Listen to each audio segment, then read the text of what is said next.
Welcome to this BoldDesk AI Copilot tutorial.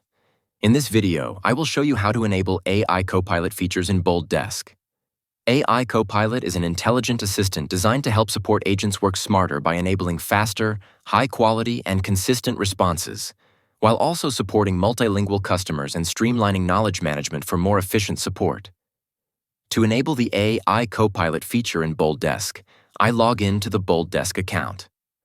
I navigate to the AI module and click Settings under the AI Copilot section to open the Features page.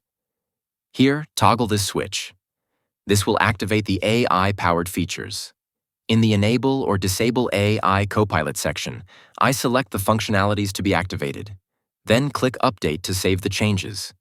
To manage these settings, your role must have the Manage AI Copilot permissions enabled. By default, only the account owner has these permissions. However, admins can create new roles, enable these permissions, and assign them separately.